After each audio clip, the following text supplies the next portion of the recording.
I can't be sure of how much of what he told you, so in the chance you're in the dark about some of this, let me shed some light. That whore your boy hangs around with, a pimp, is an associate of mine. I mean, just pimping and other affairs. He works for me in a courier capacity. Well, apparently. A dirty little whore found out we're going to do some business because your son, the cowboy, this flame, came in the room blazing and didn't stop till they were pretty sure everybody was dead. What are you talking about? Talking about a massacre. They snatched my narcotics, hightailed it out of there. Would have got away with it, but your son, fuckhead that he is, left his driver's license in a dead guy's hand. You know, I don't believe you. That's of minor importance. What is of major fucking importance is that I believe you. Where did they go? On their honeymoon.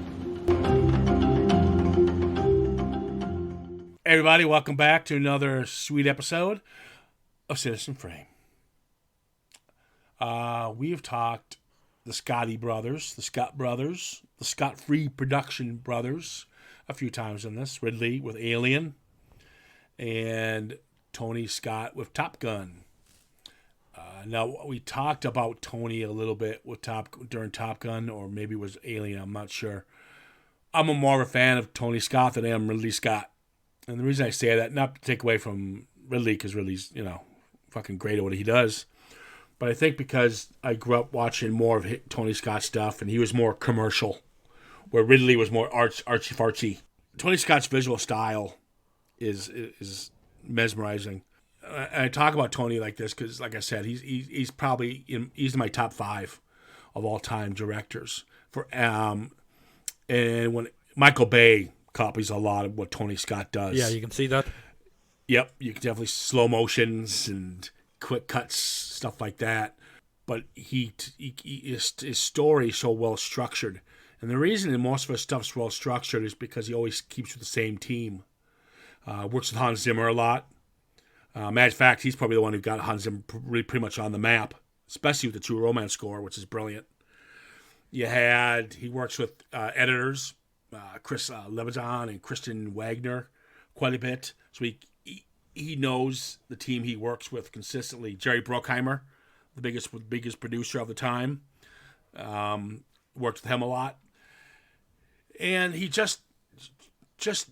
he always has, even from his first big outing, which is The Hunger, always has a great cast behind him.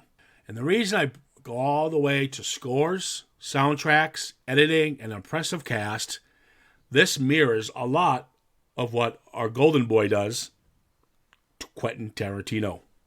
Always has those pieces in place. Always uses the same team. He always keeps it in house. If it's not broken, don't fix it. And this leads us to what we're about to talk about today: True Romance.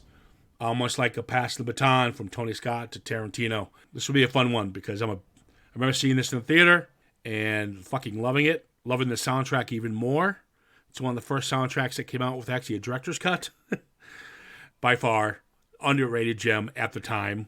And now it's found, obviously, its footing. It is a cult classic. Yeah, I went through a phase when, back in the early 90s, whenever Tarantino first basically came to the forefront, with the likes of Reservoir Dogs, True Romance, Natural Born Killers, Pulp Fiction, obviously, as well. But around that time, I would have been in my late teens, early 20s.